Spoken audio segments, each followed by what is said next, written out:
5 of the 8 cases have been confirmed as hantavirus, and the other 3 are suspected. Hantaviruses are a group of viruses carried by rodents that can cause severe disease in humans. It's possible that more cases may be reported. While this is a serious incident, WHO assesses the public health risk as low. This is not SARS-CoV-2. This is not the start of a COVID pandemic. This is an outbreak that we see on a ship.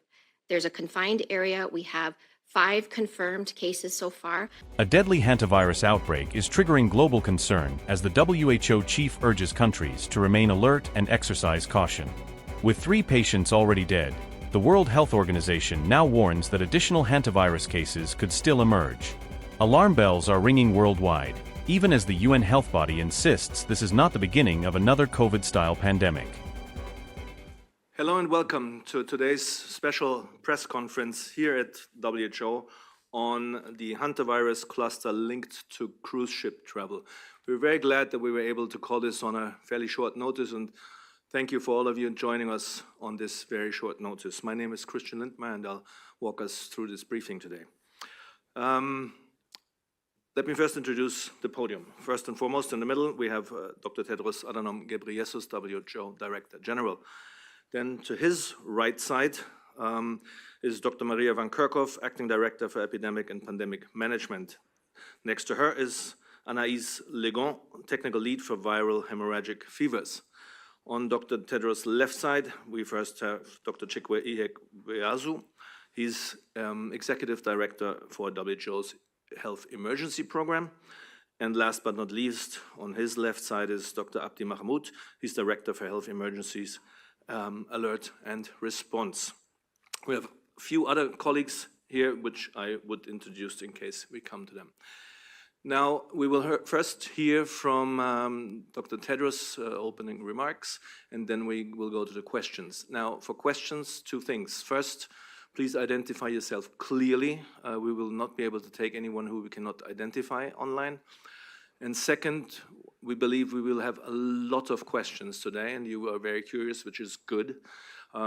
But please also remember, in case your question was already asked, put your hand down again so that we can have a better overview of what is still left, what we will want to deal with.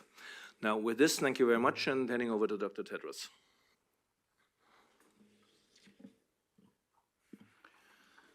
Thank you, Christian. Good morning, good afternoon, and good evening. Thank you for joining us for this briefing on the hantavirus situation. Let me begin by outlining what has happened, what we know, what we don't know, and what WHO has done. Last Saturday, the United Kingdom notified WHO under the international health regulations of a cluster of passengers with severe respiratory illness on a Dutch-flagged cruise ship, the MV Hondius, which had traveled from Argentina to Capo Verde. So far, 8 cases have been reported, including 3 deaths. 5 of the 8 cases have been confirmed as hantavirus, and the other 3 are suspected. Hantaviruses are a group of viruses carried by rodents that can cause severe disease in humans. People are usually infected through contact with infected rodents or their urine, droppings, or saliva. The species of hantavirus involved in this case is the Andes virus, which is found in Latin America and is the only species known to be capable of limited transmission between humans. In previous outbreaks of Andes virus, transmission between people has been associated with close and prolonged contact, particularly among household members, intimate partners, and people providing medical care. That appears to be the case in the current situation. The first case was in a man who developed symptoms on the 6th of April and died on the ship on the 11th of April. No samples were taken, and because his symptoms were similar to those of other respiratory diseases, hantavirus was not suspected. The man's wife went ashore when the ship docked at the island of St. Helena and was also symptomatic. She deteriorated during a flight to Johannesburg on the 25th of April and died the next day. Samples were taken which were tested at South Africa's National Institute of Communicable Diseases and confirmed as hantavirus. The third death was of a woman on the ship who developed symptoms on the 28th of April and died on the 2nd of May. Another man presented to the ship's doctor on the 24th of April, and he was evacuated on the 25th of April from the island of Ascension to South Africa, where he remains in intensive care. Doctors from Cabo Verde boarded the ship to provide care for the 3 other passengers with symptoms. WHO coordinated their evacuation to the Netherlands for treatment. I would like to thank Prime Minister Ulises Correa e Silva of Cabo Verde for his support in facilitating the evacuation of these 3 patients based on our request. 2 are in a stable condition in hospital, and 1 is asymptomatic and is now in Germany. The 8th case was in a man who disembarked in St. Helena. Following advice from the ship's operator, he reported himself with symptoms in Zurich, Switzerland, and was confirmed yesterday to be infected with hantavirus. The Geneva University hospitals then sequenced the virus and confirmed it as Andes. None of the remaining passengers or crew on the ship are currently symptomatic. WHO is aware of reports of other people with symptoms who may have had contact with one of the passengers. In each case, we're in close contact with the relevant authorities. Given the incubation period of the Andes virus, which can be up to 6 weeks, it's possible that more cases may be reported. While this is a serious incident, WHO assesses the public health risk as low. It also shows why the international health regulations exist and how they work. WHO is working with multiple governments and partners on the response under those regulations. Our priorities are to ensure the affected patients receive care, that the remaining passengers on the ship are kept safe and treated with dignity, and to prevent any further spread of the virus. On Monday, I asked Prime Minister Pedro Sánchez of Spain to accept the ship, which he agreed to do, and I thank Prime Minister Sánchez for his generosity, solidarity, and meeting his moral duty. The ship is now sailing for the Canary Islands, and we're confident in the capacity of Spain to manage this risk, and we're supporting them to do so. Once again, we assess the risk to the people of the Canary Islands as low. WHO has provided guidance to the ship's operator on the management of health on board the vessel. All passengers have been asked to stay in their cabins. The cabins are being disinfected, and anyone who shows symptoms will be isolated immediately. A WHO expert boarded the ship in Cabo Verde and has been joined by 2 doctors from the Netherlands and an expert from the European Center for Disease Prevention and Control, who will stay on the ship until it reaches the Canary Islands.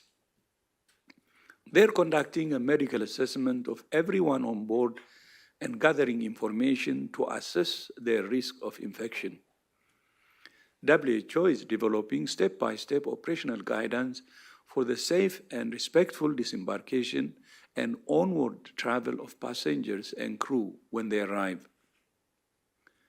WHO has also informed 12 countries whose nationals disembarked in St. Helena.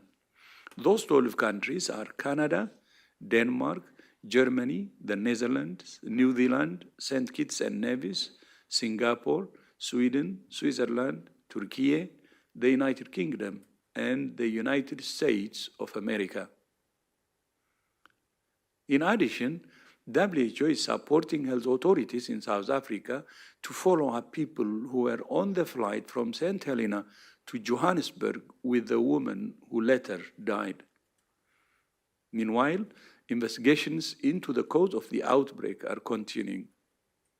Prior to boarding the ship, the first 2 cases had traveled through Argentina, Chile, and Uruguay on a birdwatching trip, which included visits to sites where the species of rat that's known to carry Andes virus was present. WHO is working with health authorities in Argentina to understand the movements of the couple, and I thank the government of Argentina for its cooperation, given its experience and expertise with Andes virus. We have also arranged for shipments of 2,500 diagnostic kits from Argentina to laboratories in 5 countries.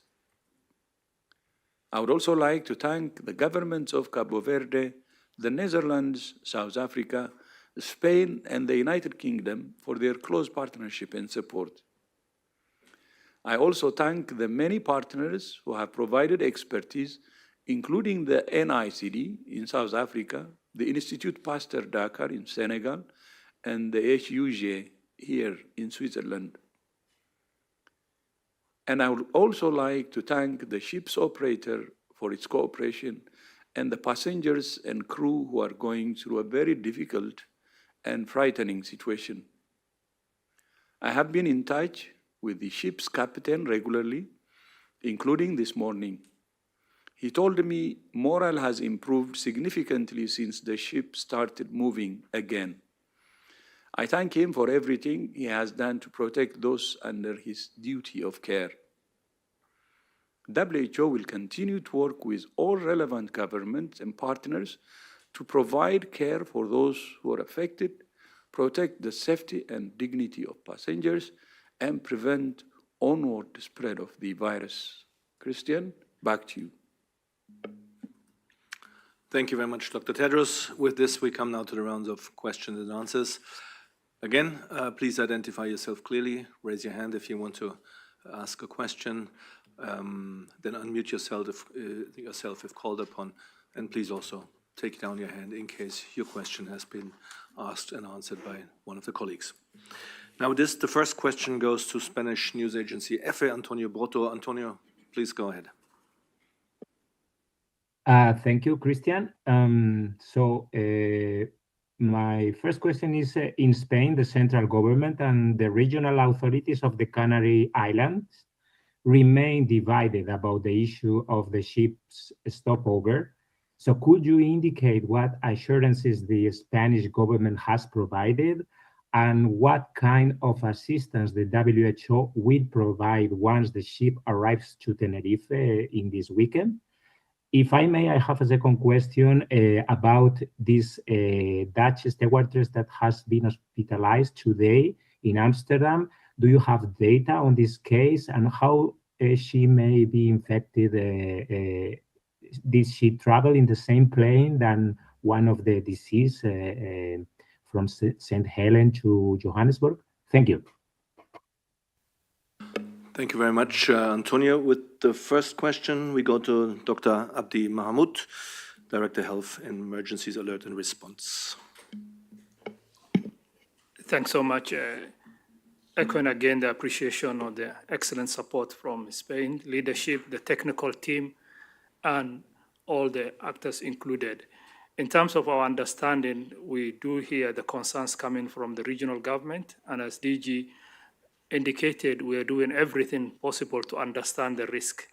As of now, well, we know the 2 confirmed cases and suspected have been evacuated. The ship is doing everything possible to take the public health measures. So the overall risk that from our side is minimal, but we know that people has a long incubation period. So we have a clear guidance working with our ECDC colleagues on the ship and the authority in Spain understanding the risk reduction measures. So we have clear disembarkation plan that will not add additional risk. So we are taking all the measures required to reduce. As overall our assessment, and we'll get more details from the team on the ship, it's a low risk. So we are coordinating with our ECDC colleagues, with the UK, with the Netherlands, with all the countries who have passengers on the floor to understand a common way. One is to reduce a further spread of the disease, which we see is limited, and then have a common understanding, a common approach based on public health and evidence, solidarity, and equity. I think we are in touch with them and will resolve the logistic issues and the guidance required to implement this and reduce and take any considerations and feedback from the community, the regional government. Once again, we thank the federal government for the excellent support. Thank you very much, Abdi. For the second part, we go to Maria van Kerkhove. Okay. Oh, pardon me. Oh, first. Yeah, I just wanted to add to what Abdi said. Based on the international health regulations guidance, we have made a request to Spain, and I have actually sent a letter personally to His Excellency the Prime Minister. And based on that request, because this is part of the IHR regulation, the Prime Minister have accepted. But one thing I'd like to address here is, on top of the the guidelines in the HR regulation, solidarity is the most important here, and that's what the Prime Minister has shown. But on top of that, I think everybody has the moral duty to take care of the people who are on the ship. So I hope those who have concerns at the Canary Island will understand and support and cooperate with the federal government. Of course, we understand their concerns, but as I said in my statement, based on the risk assessment that we have, the risk to the people in the Canary Island is actually low. So the ship is now sailing to Canary Island, and I hope all the support will be provided. And thank you. Thank you very much, Dr. Tedros. Second part, we go to Maria van Kerkhove, Acting Director, Epidemic and Pandemic Management. Yes, thank you. So I believe the second question was related to a potential suspect case. So as the DG said in his remarks, we're getting reports of suspect cases or potential suspect cases. These are alerts, as we call them. Some of them have had reported links to the ship or passengers on the ship. All of those will be followed up with the relevant authorities in each country. The countries themselves, whether it's through the ministries or through the agencies in the countries, are actually assessing each person case by case, looking at what type of exposure did they have, are they developing any symptoms, if anyone is developing symptoms, to be isolated immediately, testing to take place, and providing the appropriate support. This is actually how the case in Switzerland was identified. Following the notification from the ship's operators, which we're very grateful for, this individual presented to healthcare, wasn't feeling well, was immediately isolated, was tested. This is actually public health actions in the works. And I did just want to add on the global solidarity side of things, in all of the efforts that we're doing right now, including the ship sailing to the Canary Islands and to support the Spanish authorities, we've pulled together all of the global experts related to hantaviruses, in particular the Andes virus. And that global solidarity also falls into place on the technical side of things as well, coming in together saying, what do we know? What have we learned from past outbreaks? What's going on in the current situation? And essentially, how can we help? And that type of technical solidarity is really helpful. Some of the diagnostic kits and the reagents that we are sending are also going to Spain, so that will support in some of the further investigations that need to take place. So overall, we're very grateful for all of those who've come together from the technical side as well to support this event. Thank you very much. Next question goes to Nina Larsen from AFP. Nina, please go ahead.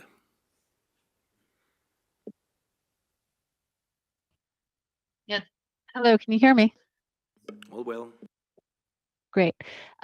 So I was going to ask if you would you consider this outbreak to be an epidemic, and also what would you say about people wearing masks? Should people be wearing masks? Is it considered to be airborne? And also, how long should contacts remain in isolation to avoid further spread? Thank you. Thank you very much, Nina. And we go back to Dr. Van Kerkhoff.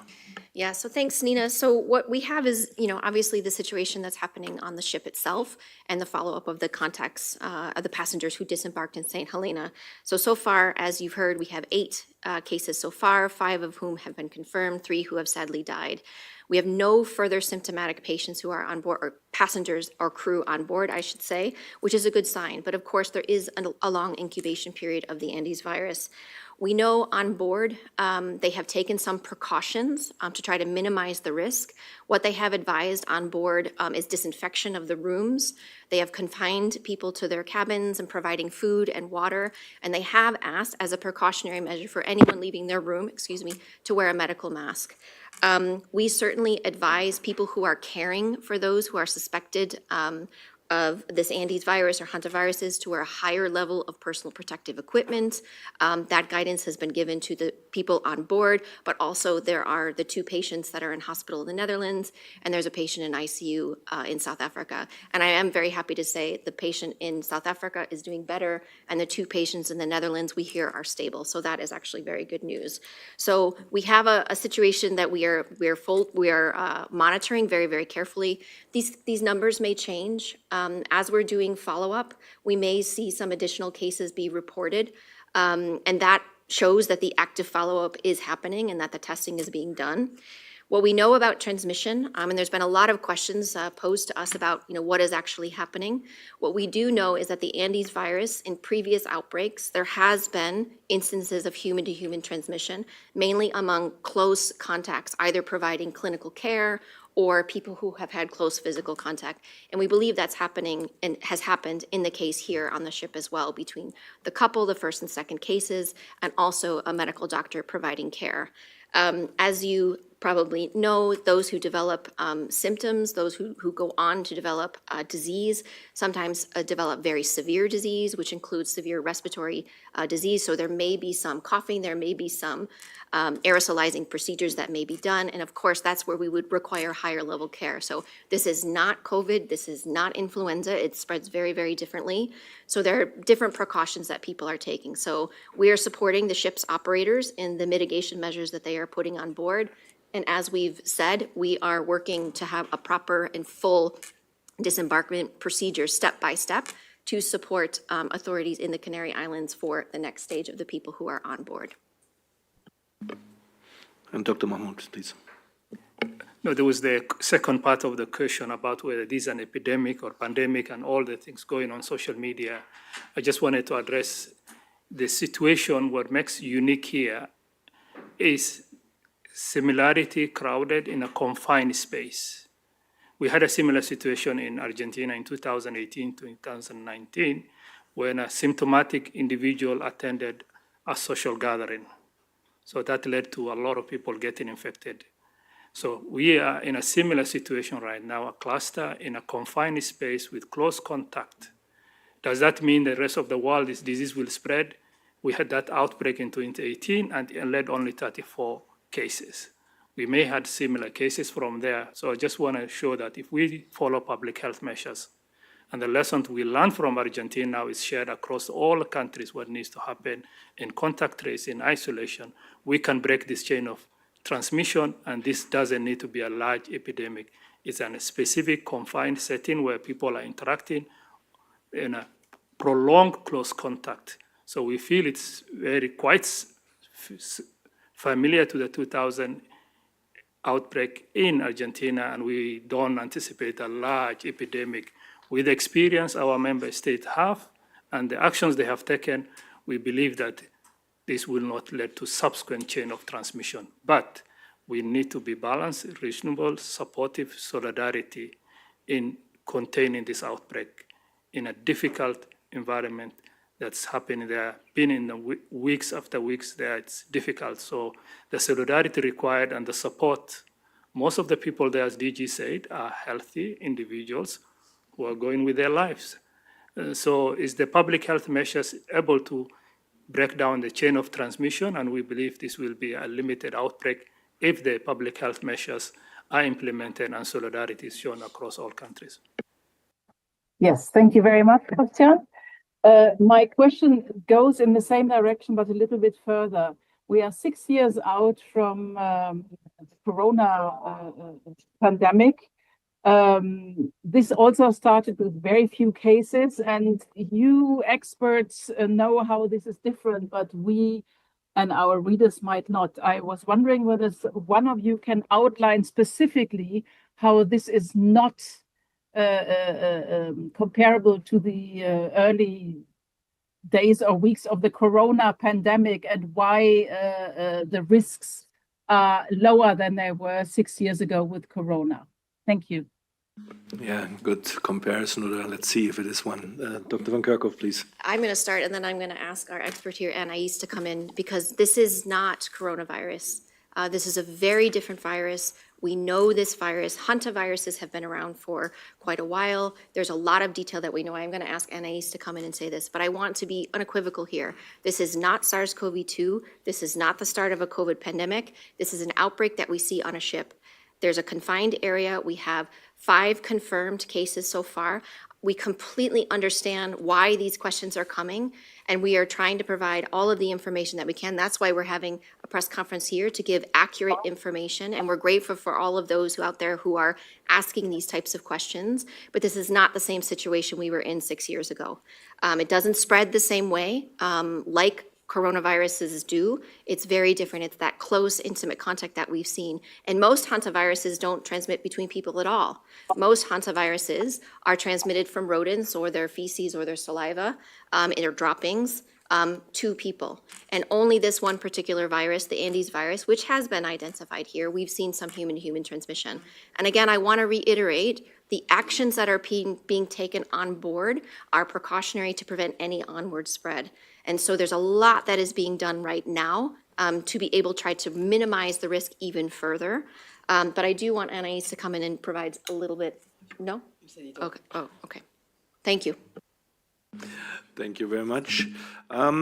Next, we have a question actually from Cabo Verde, but it came in writing, so I'm going to read it out. It is, hello and good afternoon. It is the Tudo Pouco, the news website in Cabo Verde. Thank you for that question. On May 2nd, a person died aboard the MV Hondius, as we know. The ship arrived afterwards in Cabo Verde. The question is, where was the body stored of the deceased, or where is it right now?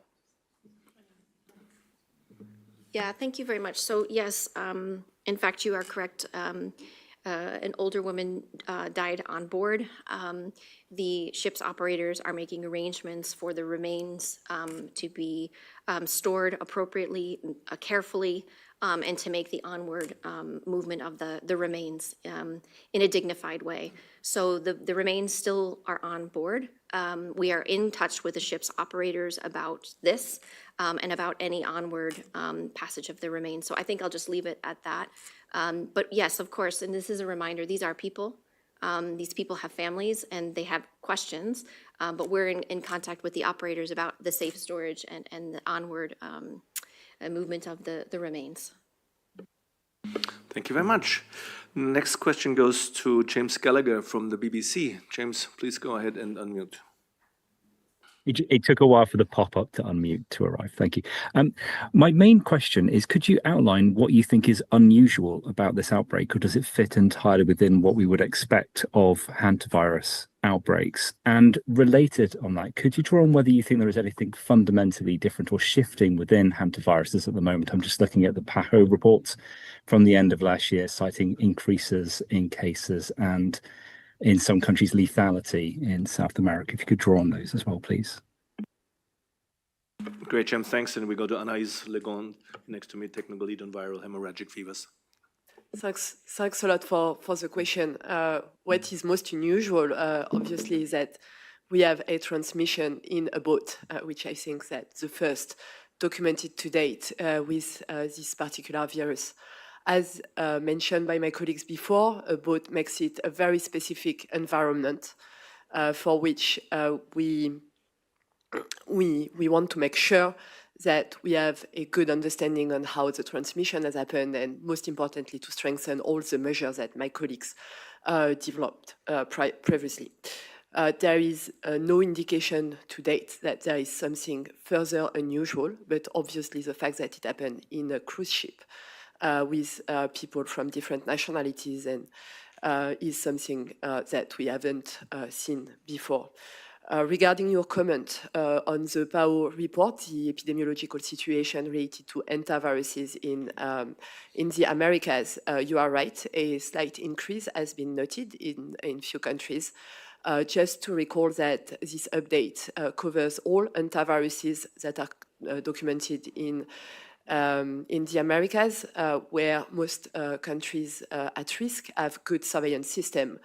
And the increase can be related to several factors that needs to be determined, what countries are working on, probably linked to incidents on rodent population and different ecological and behavioral factors. This doesn't specifically relate to this virus we are talking about. And I want to recall that most antivirus cannot transmit human to human, only the Andes one. So it's really linked to the rodent population. Over. Thank you very much, Anaïs.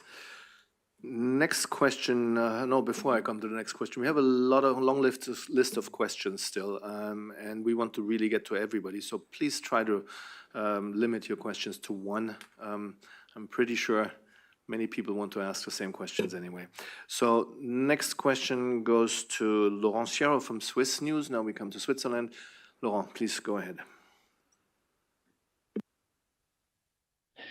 Yeah, thank you for the briefing. A question on contact tracing and the extent of what has already been done, because it seems that the person who is in Zurich right now was in a flight where the contact tracing was not started right away, and so there is the threat that some people might not have been traced in the first days after they contact with that person. So do you know whether most countries affected have started but also probably ended the contact tracing process? Thank you. Thank you very much, Laurent. This goes to Dr. Mahmoud. Thanks. In terms of contact tracing and the policy for that, each country has slightly different. What we recommend from WHO is extensive investigation and information sharing. So this contact passenger was informed on two channels, one from the company informing the patient, and then second from the IHR South Africa sharing that information with Switzerland. So from the national level to the canton level, at least we will see how that information passes, because most of the information are shared at the capital level and then it goes to canton. What was done here, and that we really need to appreciate the responsibility and the proactiveness of all the passengers contacted. They followed the public health message and taken the necessary action. Now the canton and the authorities are doing the investigation, and it takes a lot of time identifying all the contacts, where he went, and these are retrospective, what we call retrospective contact tracing, that meaning going backwards to the day he arrived and all the way until the onset. So that data is being collected and analyzed. And then what we are encouraging now that we have a confined environment and hopefully we'll have a date of departure, prepare all the countries now. There's a lot of lessons we learned from all the countries shared from South Africa. The level of preparedness may have been slightly different. Now we're all prepared, and we'll have passengers and crews coming up. We are encouraging and we'll be sharing the investigation and the contact tracing format, and be proactive and the necessary recommendation. Each state and sovereign state will have a different application from our recommendation, but we firmly believe that safe, informed, contact tracing and monitoring will reduce the further spread. So we are finalizing that in consultation with global experts from our European CDC, from US CDC, from UK, Netherlands, on all that, and we will issue that guidance in the coming tomorrow, hopefully. But we believe that the retrospective contact tracing is going on and action is being taken here in Switzerland. Thank you very much, Dr. Mahmoud. Now, speaking of South Africa, we have a South African journalist here with us online. I'm not 100% sure if you're in a position to unmute. Let's give it a try. And please go ahead and identify yourself. Hello, can you hear me? Very well. Hi, Marvin Charles here from News 24. Could the World Health Organization perhaps share any information about any confirmed cases in South Africa? We understand that there have been at least 4 identified contacts in the Western Cape in South Africa, including in Somerset West, where a resident is classified as high risk. And then I know you said that we should stick to one question, but I just want to squeeze in just one more. In terms of when the World Health Organization would advise countries to take some sort of precaution, when would that be? Because I understand that you said that, this would be a limited outbreak, but when would you advise countries to take some sort of precautionary steps? Thank you. All right, thank you very much. Let's start with Dr. Van Kerkhoff, and then we'll see if we have more on the contacts. Yeah, thank you very much for the question. I love to see how many people from around the world are asking questions. So there have been 2 confirmed cases in South Africa. One was the second case that was identified, the wife of the first case, who sadly passed away.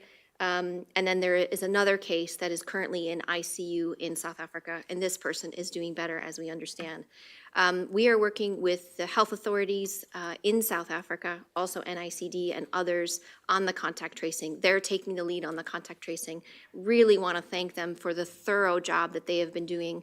Not only have they identified the passengers and are following up from the flight, but they're also following up any contacts for people who attended to the woman who passed away, who went through the airport, people medically caring for the man who is in ICU, and they're doing very active follow-up. I don't have the details specifically on what you mentioned on where they are, but there's active follow-up by the government officials and NICD around monitoring of their health, if they have any symptoms, putting in isolation and providing support, and also doing further testing. We are getting information back from South Africa. They are doing some testing on the contacts, and so far, all of those tests have come back negative. And again, this is showing the signs that are working. And so again, we really want to thank those that are there doing that hard work and very, very detailed work for the contact tracing. Thank you very much, Dr. Van Kerkhoff. Next question goes to Helen Branswell from STAT. Helen, please go ahead and unmute. Thank you, Christian. This outbreak is happening at a time when the United States is no longer considering itself part of the WHO. The United States has passengers on board the ship, and I think there were people who disembarked who were also Americans. I'm wondering what are the interactions like between WHO and the United States in this setting? Are they the same as they are with other countries, or is there less information flow as a consequence of the US withdrawing from WHO? Thank you. Yeah, thank you very much, Helen. Good one. Dr. Mahmoud, please. Thanks, Helen. In terms of collaboration with US and US institutions, it has been going very well on the technical side. We've been exchanging information. As we are speaking right now, the US CDC has been joining Guam, so are the states. So the information flow is there, transparent and frank, and information sharing. That's one on the technical side. On the other aspect, there's the IHR, the IHR channel. US is still a state party to IHR, and information is being shared through South Africa. NFP communicated with the US, and back and forth communication is going on. But How does that translate in a global solidarity? I will let time to tell, but we really need this incident, this outbreak has seen why the world needs a global entity that coordinates this. The Argentina support how they came forward. The support we are receiving now from US institutions as we live in an interconnected world, that outbreak from one part affects everywhere. So in terms of collaboration, we are going both through the technical collaborations, in sharing information, guidance. We rely heavily as DG multiple sides. What I'm saying is that the expertise of USCDC is an asset for the world, and we have been benefiting from that, and we will continue, and then we go through the IHR channels in sharing formal information and a technical exchange. And Anaïs Legon, please.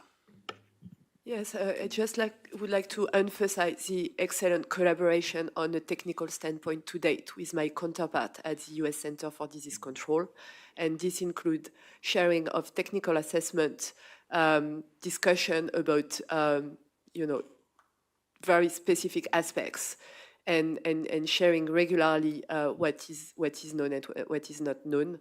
We have very positive, regular interaction almost every single day. So I just want to acknowledge that among other national counterparts, this is very useful. Thank you very much, both. Now, oh, pardon me, again. Yeah, no, I just wanted to add to what colleagues raised. Thank you, Helen, for that important question. As we speak, things are going actually as it used to be, meaning sharing information from our side. And also we're getting information from the US side based on the IHR regulation. And as you know, the WHO's mission is to, help the world to be safe. And our mission includes the US, which is we want the American people to be safe as well. So we will continue to collaborate from our side and continue to give information. So the disease is not a problem in the US and the rest of the world as well. But as colleagues indicated, this is what makes a platform like WHO very, very important. Health security needs universality. And any vacuum, any space which is not covered actually gives advantage to the virus.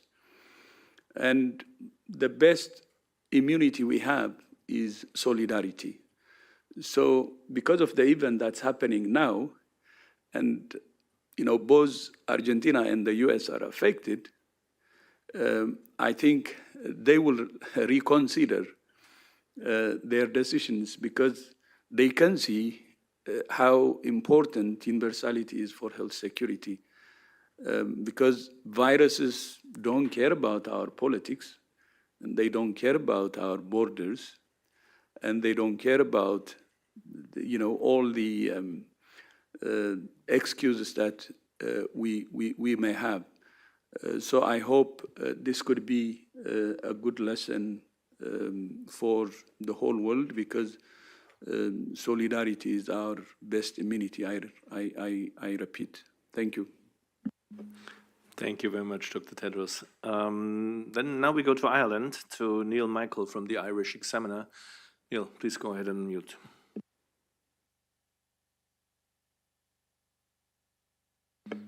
Do you hear us? You're still on?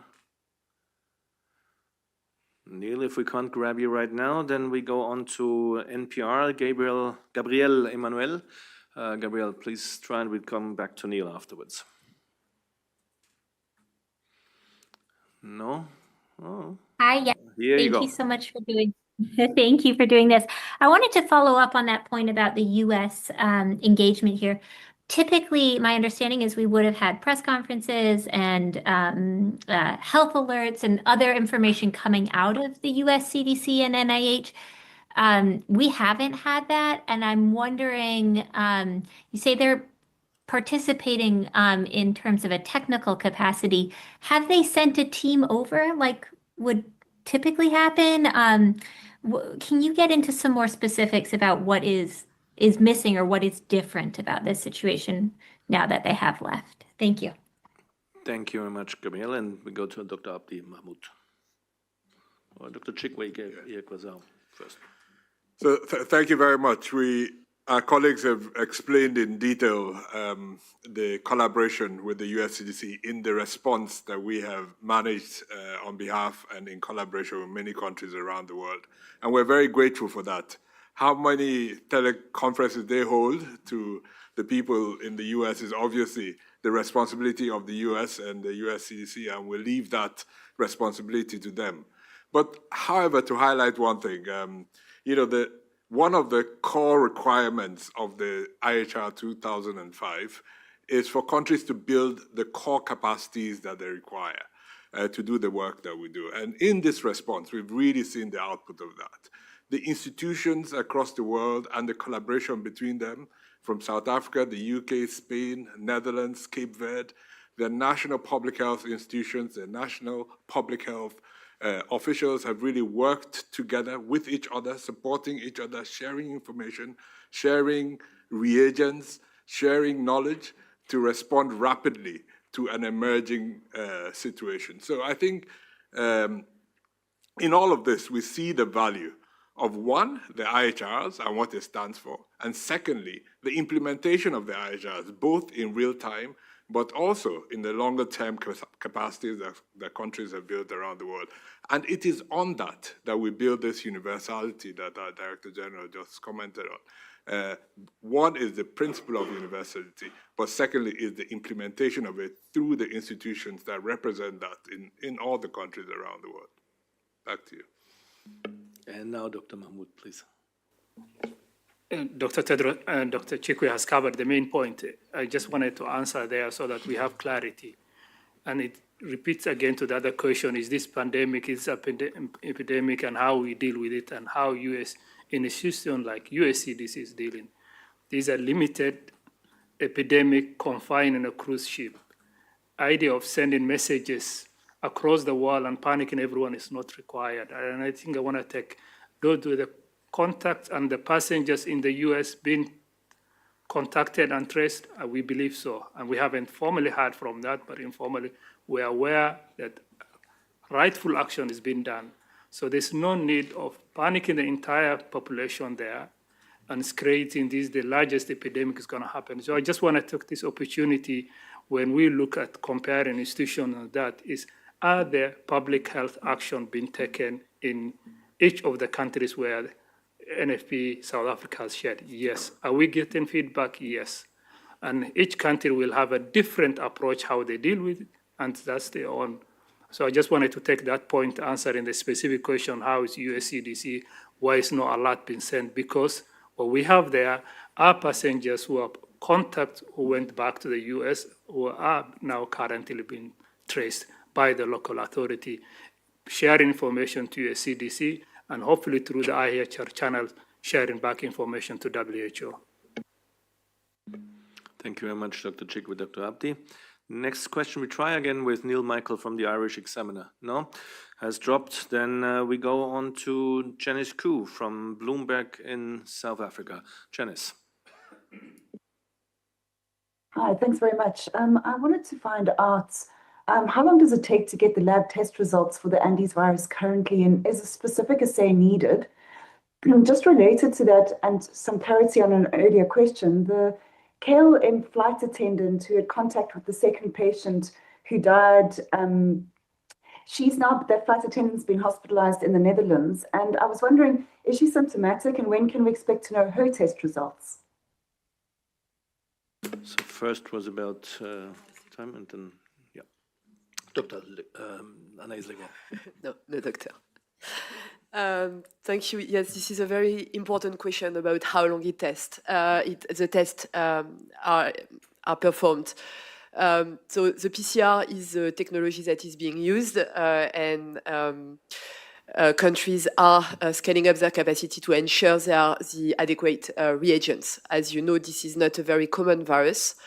So we are supporting countries to ensure there is the capacity to test should they have alerts. If reagents are available, the PCR performed is fairly quick in a matter of hours. And just to mention as well that there will be complementary testing using serology, which we are also helping countries to prepare for. That's for the first question. And just on the second question, very briefly, so it adds on to what Anais has just said. It depends on the type of test that's actually being done. Certainly any of the contacts, including the one that you've mentioned, the flight attendant, will be isolated and testing will be done. I don't have a specific time for when the test will be back, but we are in regular contact with the Dutch authorities to receive that type of information. So as soon as that is ready, it gets reported back to us as well, and of course to the patient themselves. But it will depend on the type of sample that's done, the type of test that's done, for the timeline and when the results will be back. But I can assure you that everybody that is involved with this is just as eager to do the testing as quickly as they can, as long as they have the right materials. And again, we are supporting several countries with reagents to be able to test for this Andes virus. And as Anais has said, this is not a very common virus, mainly found in the Americas. So we're trying to provide support as one of the functions of WHO to ensure rapid diagnosis of any person that is tested for this. Thank you very much, both. Next, we go to Le Monde. Delphine Roucault. Delphine, please go ahead and unmute. Sorry, can you hear me, here you go. please? Now we're good. Yes. Yeah, perfect. Thank you for this briefing. I just have a question. When will we have more information about the virus sequencing, sorry, and any differences observed compared to the strain from the 2018 outbreak in April that you mentioned earlier? Will we be able to identify which mutations are cause for concern? Thank you. So I did not understand everything, but I think we got it. Yeah, then we start with Anaïs Legon. Yeah, if I understood correctly, it's about the genomic sequencing, and you actually pointed out toward very interesting information that we are looking at. We are awaiting the result from both South Africa, Switzerland, and Institut Pasteur Dakar, who are all putting all their effort into performing the full genome sequencing of that virus. The full genome sequencing, if good coverage is obtained, will be very useful for us to see how it clustered compared to previous outbreak, as you rightfully mentioned, especially that last outbreak you referred to. And it will give us a sense of whether or not we are seeing some changes. And again, we have to acknowledge the tremendous work that are being done by these three laboratories that I mentioned and all the international support that they have received to date.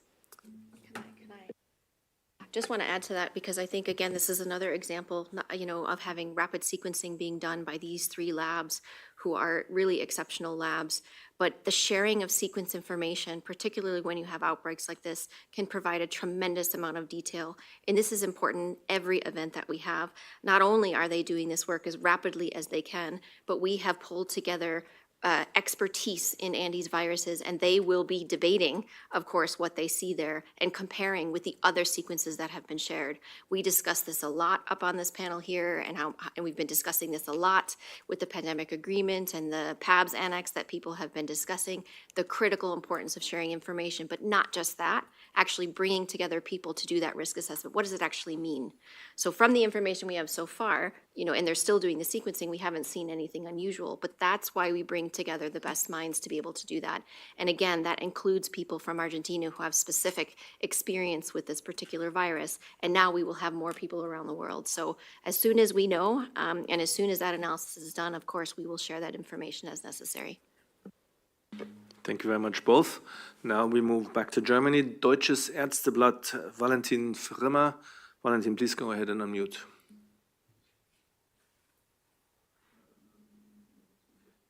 Valentin? Otherwise, we come back to you. No, you're coming? If we don't get to you... Here we go. Can you? Yeah. It's... Sorry. Hey, Valentin Frimmer, Deutsches Ärzteblatt. Thanks for the conference. My question is, so we've learned already that the incubation time is relatively long. So my question is, so with the view on the people in isolation, how long do they have to be in isolation before they are tested negatively? Because so, or in other words, how much time does it take at most until the antibody or PCR tests are positive? I hope this was clear. Thank you for the question. We start with Anaïs Legault. I hope I understood your question correctly, and sorry for that if I didn't. Your question is how long after symptoms is the PCR detecting the RNA? Is it correct? Or how long would people need to stay in isolation to be sure that they're not infectious? So what we know is, yes, the incubation can be up to 6 weeks. And for that time, contacts who have been potentially exposed need to monitor their health for any sign of symptoms. The RNA of the virus can be detected in a symptomatic person, so someone who is ill, from the first day of onset. Thank you very much. Next question, we go to Globo, to Brazil. From Globo, Bianca Rotier. Bianca, please go ahead and unmute. Hi, can you hear me? Very well. Thanks a lot. Good afternoon, everyone. A follow-up on this point, because you said 6 weeks monitoring, but does it mean 6 weeks of isolation? And now my main question, what is the mortality rate of the Andes strain of hantavirus? And just as I'm covering this story for the Brazilian television, my understanding is that the Andes strain of hantavirus is also present in Brazil, correct? So should Brazil's health authorities reinforce protocols for cruise ships after this case? Thanks a lot for your attention. So the first was the specification on the 6 weeks, and then the question whether Andes virus is also present in Brazil, and whether protocols should be adapted. And the mortality. Yes. So maybe I will start with the mortality, and I might let colleagues to complement on other aspects. The high mortality has been observed in previous outbreak. This is true. But we are emphasizing the importance of early supportive and intensive care. And this is why we are also putting in place these contact tracing measures. It is very important that any patient can be admitted to a safe and adequately equipped with trained staff to ensure that patient can receive the level of care that is needed in case they present severe presentation and deteriorate. So hopefully with early care, survival can be improved. In terms of virus circulation in Brazil, I'm not sure if there was a question, but any country who have hantaviruses, not just Andes, should obviously scale up their surveillance system and One Health approach to understand where this virus, in which, animal, rodents, the virus circulate, and ensure that interaction with rodents can be minimized or conducted safely to avoid rodent to human transmission in countries that have the virus present in their reservoir. Thank you very much. Maybe to add on the hantavirus as such, and the question, yeah. yes. So no, thank you very much for the question. So Anais had described earlier, and we'll talk in general, but then specifically about the situation with the ship and the people who are in contact. Certainly, we have the incubation period of up to 6 weeks. That doesn't necessarily people need to be in isolation for 6 weeks. What is really important is that people have the right information. We understand what their potential exposure is so that we can understand their risk. Contacts are not all the same. Some contacts have a higher risk of exposure and therefore a higher risk of infection, and others have less. So what is happening currently right now on the ship? We have a WHO expert who is on board together with an ECDC expert. We have 2 Dutch infectious disease physicians who are on board. They have received protocols. They're asking questions related to the exposures of the people on board to really understand, what type of contact did they have with any of the suspected cases or confirmed cases, and what did they generally do on the ship before they got on the ship, during on the ship, and then looking at what type of exposures and what type of risk that means. with that risk assessment that's being done, there is a step-by-step plan that is being developed, and it's currently in develop with many different experts to be able to say, once that ship docks, what will happen as it goes on board. So that is currently being developed now. What is really critical is that people have the right information. This also includes people who disembarked from in St. Helena, people who have been on board. If you are developing any symptoms, to present yourself to healthcare and just say, this is my potential exposure, might be hantavirus, and then you'll be isolated and tested and provided care. So what we're trying to do is take this in a staged approach. But I do want to reiterate, contextually, what we're talking about. The risk to the general public is low. Hantaviruses are relatively uncommon, even though there may be thousands of cases estimated each year.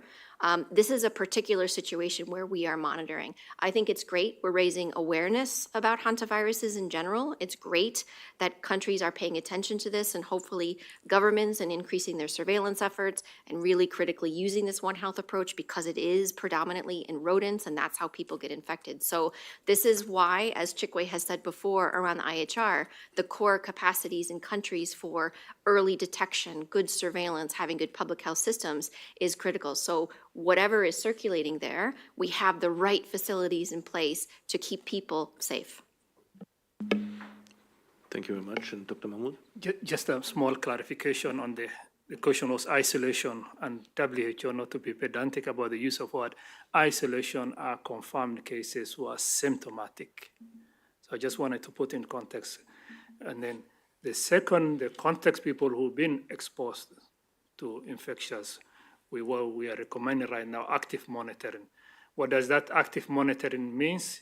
Each country will have a different approach. Some countries are now introducing institutional quarantine where people will be put, but we have to remember most people don't have putting people in 6 weeks are different. So we leave that decision from our WHO side. The most highly are the cases and confirmed which needs to be isolated. And then the contacts needs to be followed, duration up to maximum of 40. How does that happen? Active monitoring is the daily visit by healthcare workers. Is it we put in an institution? It will change. But just to break the chain of transmission, we have two different approaches. One is the isolation of confirmed cases who we know they have infections, and people who are at risk who maybe have been exposed, where we call active monitoring, and different countries use quarantine, institutional quarantine, and all that policy. I just wanted to separate what WHO is recommending. Isolation of the confirmed cases and the active monitoring of the exposed people who may be at risk. How is that implemented? We may change from one country to another, and then take the maximum duration of the 42 days. If you look at what we have seen right now, within 2-3 weeks, the people, when they got exposed, they had the onset of disease. But the clear guidance shows up to 42 days. So that's the maximum that we are recommending, active monitoring of those people who have been exposed. Thank you very much to all the three of you. Now we come to Politico. Rory Neal. Rory, please go ahead. Hello, thanks very much. Yeah, I'm just curious about what happens when passengers disembark. Okay, you just clarified your guidance on isolation there, but like, should passengers be going on commercial flights back to their countries when they disembark, and would you have any concerns around that? Yeah, thank you. So the question, how should the passengers now who disembark, how should they move on with them? I will start, and probably my colleagues will complement me. Yes, a step-by-step guidance is being developed to make sure that all passengers and crew members are supported throughout this journey. Don't forget what they've been through. And so WHO is coordinating with national health authorities to streamline our recommendation and guidelines on that, and to ensure that first, as my colleague says, that anyone who would have any sign or symptoms can be properly isolated and cared for, while all passengers are being evaluated for their risk exposure, to be able to inform them on what are the recommendations moving forward. So this is still work in progress. The evaluation is already ongoing in the boat, but further guidance is being streamlined and developed. I think if I could just add to that, so as you know, there's a lot that's currently being discussed right now. I did want to specifically mention that we are working with all of the countries who have nationalities that are on board to discuss the plans for the safe journey of those patients home. Once they disembark, once they are medically evaluated, what those decisions will be, and as Anais said, that is currently being developed. It needs to be very carefully done, but we are working with the countries about that onward passage home. So I just want to assure, and we are also working with the ship's operator because of the crew. So remember, on board, we have passengers from many different countries. We also have crew from many different countries, and everyone involved, all of the governments, the ship's operators want to make sure that they get home safely, not only minimizing their own risk, but any risk to others. So that is currently being developed, and as those plans are announced, then we will make those available. But there's active discussion about how that will be done as safely as possible. Thank you very much, both. Next, we go to the Globe and Mail. Mustafa Al-Assar, please. Hello, can you hear me? Well. Thank you so much. I appreciate your time. Can I ask about the medical condition of the Canadian passengers, including the 2 Canadians who have been evacuated in April? And you have mentioned that all governments, you are in contact with all governments. Can I ask whether the Canadian government has been in contact with the WHO regarding their safety or evacuation? My next question is, what is the WHO protocol for contact tracing in details? And also, we have been monitoring 2 live streams from the ship. In one, the streamer appeared distressed, was crying, and was asking for help. In the other, the streamer seemed calm, and they stated that people on board were not under stress, take the situation seriously, but without panic. He said to us that the situation appears to have been extremely overstated. Could you please clarify this contrast? Thank you so much. Thank you, Mustafa. A bit more than one question, but let's see.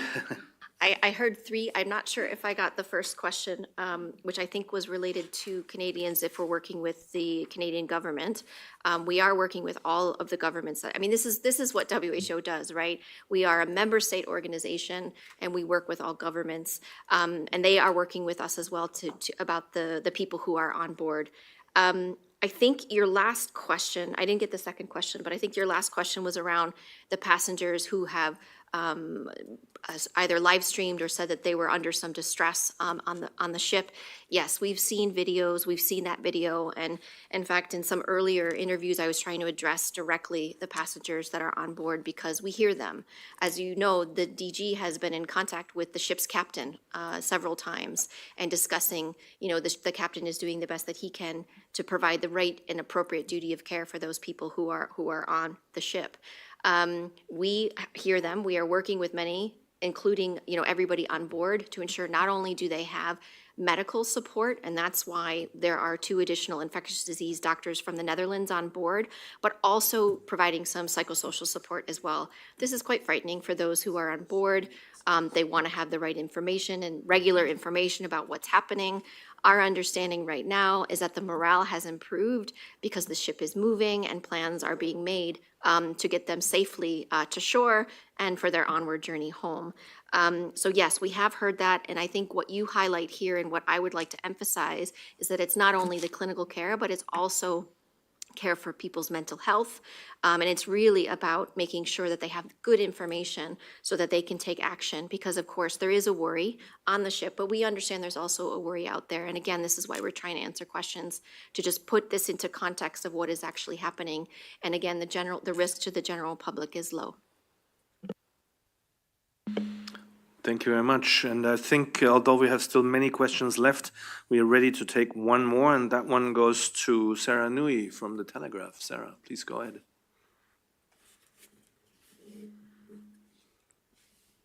Hello, thank you so much for doing this. I just wanted to talk quickly about medical countermeasures. There obviously aren't any treatments or vaccines available. Is that a blind spot in global pandemic preparedness, and which teams are kind of furthest ahead if this did escalate, how quickly could we get a vaccine, for instance? Thank you. Anaïs Le Grand again. Yes, thanks. Very important point. Currently, there is no approved medical countermeasure if we are referring to antiviral treatment or specific vaccine targeting this specific virus. However, as you know, there is a coordination around research and development blueprint that is supported by WHO to ensure that all priority viral families can timely develop such countermeasure. And the hantavirus are a big family that is considered under a cork, what we say. So WHO encourages scientists and countries to join efforts and to see how feasible it is to develop life-saving countermeasure. But I want to re-emphasize the importance of early, supportive and intensive care as soon as possible as a patient has symptoms, as this can save life. And of course, we welcome additional countermeasure. I leave my colleague. If I can, yes. So the R&D blueprint for epidemics, which was established by WHO following the Ebola outbreak in West Africa, in 2017, we outlined priority pathogens. And from there, these are priority pathogens that have an epidemic or pandemic risk that didn't have medical countermeasures.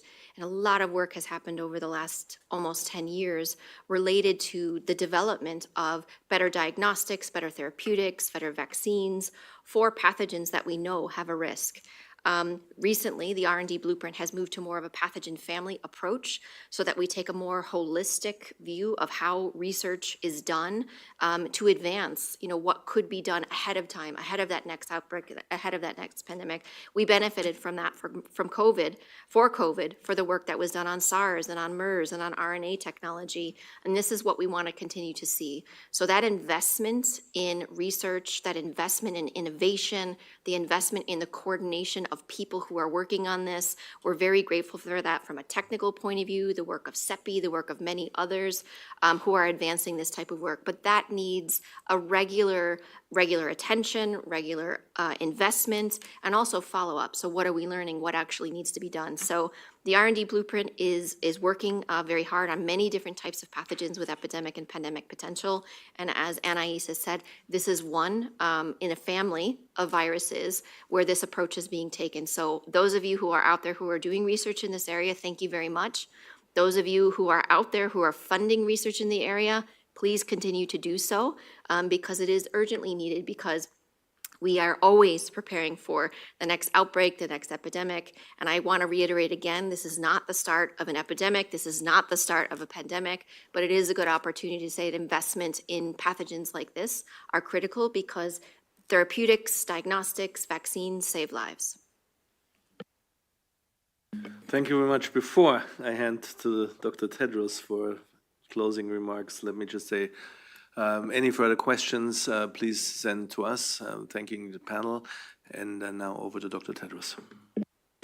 No, I was going to add to the question about Canada. We know that the Public Health Agency Canada is following up on the 2 Canadians who have disembarked at St. Helena. And of course, the other 4 in the ship are also being followed by other relevant authorities of Canada. That's one information I just would like to add. And then on closing our session today, thank you so much to all members of the press for joining us. And as needed, we will continue to keep you updated. Thank you so much. All the best.